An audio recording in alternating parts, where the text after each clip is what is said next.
बढ़ते हैं अपने नेक्स्ट कॉलर की तरफ। देखते हैं लाइन पे कौन है मौजूद। हेलो, अस्सलाम वालेकुम। वालेकुम अस्सलाम जनाब, कौन है हमारे लाइन पे मौजूद? मैं फरोख बात कर रहा हूँ गुलबर्ग से। सरोश? फर्रुख जी, फर्रुख साहब जी जी, बताइए क्या आप अच्छा एक बात बताइए। जी हम आप तो इसी सदी के, इस टेक्नोलॉजी के दौर के लोगों में से लग रहे हैं। जी जी बिल्कुल सही, जहाँ पे मोबाइल इजाद हुआ, जहाँ पे कंप्यूटर इजाद हुआ, और जहाँ पे फिक्शन पे बहुत ज्यादा बात की गई, और जो है वो इस तरह के वाकयात पे बड़ी मजाक भी उड़ाया गया, बड़ा उस पे जोक भी किया गया। तो आपका क्या बिलीफ है, आप किस साइड की तरफ पे बात यकीन रखते हैं? देखा यार मिनहाज, बात ये है कि आप इस बात से तो इनकार नहीं कर सकते कि हमारे साथ इस दुनिया में जिन्नात मौजूद हैं। ठीक है, इस बात से तो किसी किस्म का कोई इनकार नहीं है, कुरान में इस चीज का जिक्र है। सही, ठीक है। तो बाकी जहाँ तक बात रही है कि बाकी कोई और मखलूक है जिन्नात के हवाले से, जिन्नात के अलावा इस चीज को मैं नहीं मानता। और ये कि जिन्नात जो है वो आपको तंग उसी सूरत में करते हैं जब आप उनको तंग करते हो। सही। वैसे डायरेक्टली बहुत कम ऐसा होता है कि कोई जिन्नात आपको बिला वजह परेशान करे, ऐसा नहीं होता। अगर आप उनको किसी हवाले से उनको परेशान करोगे, मतलब बेख्तियार, आपको नहीं पता होगा कि आप उनको तंग कर रहे हो या परेशान कर रहे हो, मगर उनके हवाले से अगर आप तंग करोगे तो फिर वो आपको इन रिटर्न रिप्लाई जरूर देंगे इस चीज का। आपके साथ कभी ऐसा कोई वाकया पेश आया? हाँ, मेरे साथ एक वाकया पेश आया था, अप्रोक्सीमेट कोई 5-6 साल पहले की बात है। तो मैं अपनी किसी डोमेस्टिक प्रॉब्लम की वजह से काफी ज्यादा टेंस था ना। सही।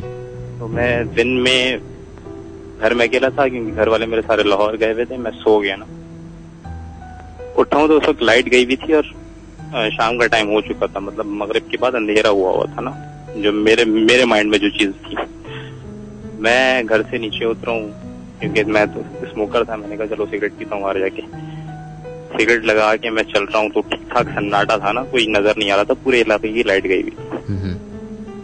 मैं सिगरेट खत्म करके आगे बढ़ा हूँ, आगे मस्जिद आई है, मस्जिद में देखा है मैंने कि जमात खड़ी हो रही है। सही।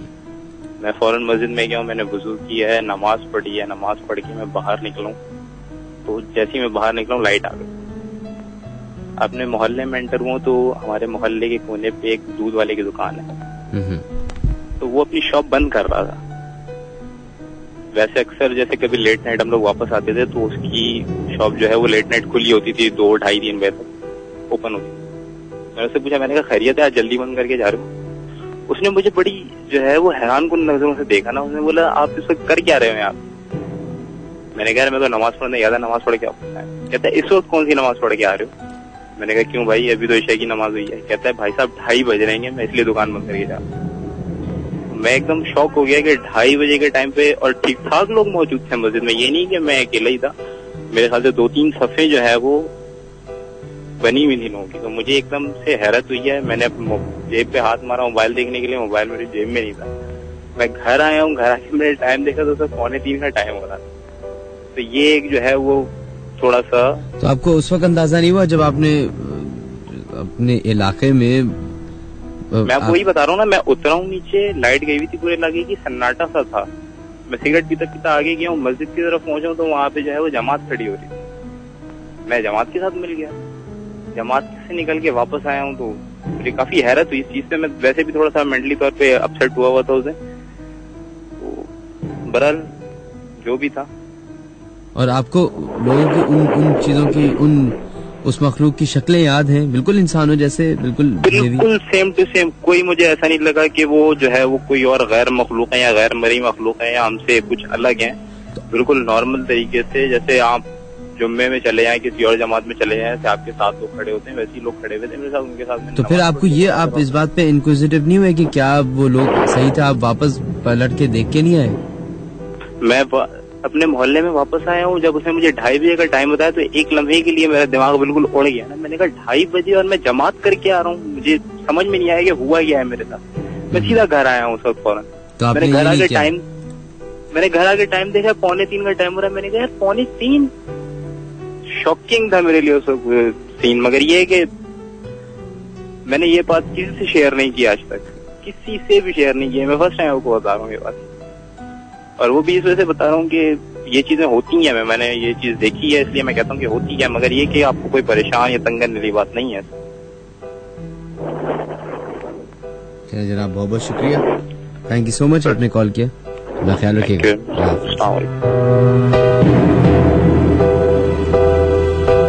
तो जनाब इस तरह के वाकयात तो आई बिलीव सिर्फ हमारे शहर या सिर्फ हमारे मुल्क में नहीं बल्कि पूरी दुनिया में लोगों के साथ पेश आते हैं, और कई सारे ऐसे वाकयात की ऑडियो टेप्स, विजुअल टेप आपको इंटरनेट पे मिलेंगी। जो अभी जिस वाक़े की बात इन साहब ने की, एक इन्होंने जमात होती हुई देखी और उस जमात का वो भी हिस्सा बन गए।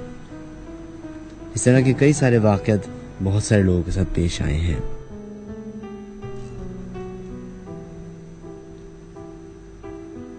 अक्सर औकात आपने अपने बुजुर्गों को कहते हुए सुना होगा कि वो मगरिब के बाद कब्रिस्तान की तरफ ना जाएं या उस इलाके से भी ना गुजरें, क्योंकि अक्सर औकात उनके साथ या उन राहगीरों के साथ हो जाता है वो वाक़या जो आई बिलीव यूजुअली इंसान बिलीव नहीं करते उस पे। किसी औरत का वहां पे होना, कोई खुशबू का महसूस करना, कोई आवाज, ऐसी आवाज जो कि आई बिलीव अननेचुरल हो,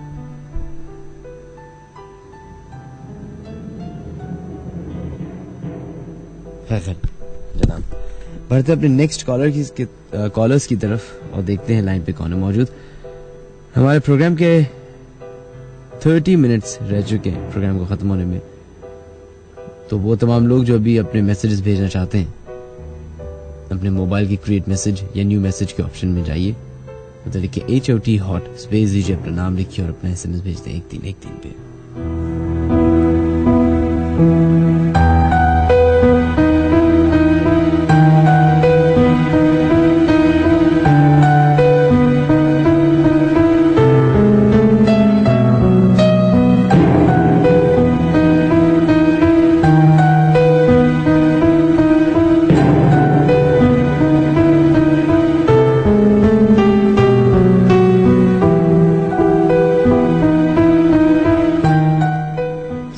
बढ़ते हैं अपने नेक्स्ट कॉलर्स की तरफ। आई बिलीव हमारे इस आधे घंटे के स्लॉट में 2 या 3 कॉलर्स ही हो सकेंगे, तो हम देखते हैं कौन है वो लोग जो अपने वाकयात हमसे शेयर कर रहे हैं। उसके बाद हमारे पास एक छोटा सा सरप्राइज है जो कि हम आपके लिए प्ले करेंगे, और उसके बाद एक मेजर सरप्राइज है जिसका मैं बेसब्री से इंतजार कर रहा हूँ कि आपको बताऊं, लेकिन आफ्टर दिस कॉल देखते हैं लाइन पे कौन है मौजूद। हेलो, अस्सलाम वालेकुम। वालेकुम अस्सलाम जनाब, कौन है हमारे से लाइन पे मौजूद? जी मैं तबस्सुम बोल रही हूँ सरफाबाद से। तबस्सुम साहिबा, आपकी आवाज दब चुकी है, खत्म हो चुकी है, थोड़ा सा ऊंचा बोलें ताकि हम तक आवाज पहुंचे। अब सही आ रही है? अब बहुत ज्यादा अच्छी आ रही है जी। किधर से कॉल कर रही हैं आप? जी मैं तबस्सुम बोल रही हूँ शरफाबाद से। शरफाबाद से जी, क्या वाकया पेश आ गया आपके साथ? जी पहले तो मैं सबसे पहले ये बताना चाहूंगी कि आप पीरों के बारे में बात कर रहे थे जो ना। जी जी। तो ये झूठे पीरों ने जो है ना वो इमेज अच्छे पीरों की भी खराब करती है। बिल्कुल बिल्कुल। तो मेरे जो दादा थे, मैंने आपसे शायद पहले भी जिक्र किया था लेकिन भूल गए होंगे, काफी अरसे पहले की बात है। मेरे दादा जो है वो बहुत बड़े पीर रह चुके हैं औरंगी टाउन में, और अब तक उनका इंतकाल हो गया। उनका इंतकाल हुए हुए 9 साल हो गए। अच्छा। लेकिन जो मेरे चाचा उनकी गद्दी नशीन बैठे थे ना, वो उस घर में नहीं रह सके मेरे दादा के इंतकाल के बाद। उनके काफी मौक्किल थे, यानी जिन्नात जो उनके अंडर काम किया करते थे। हेलो जी जी, बोलिए बोलिए जी, जो उनके अंडर काम किया करते थे। तो अब फिर उनके इंतकाल के बाद फिर वो मेरे चाचा के भी काबू में नहीं आई और उन्हें रहने नहीं दिया। आज तक वो घर खाली पड़ा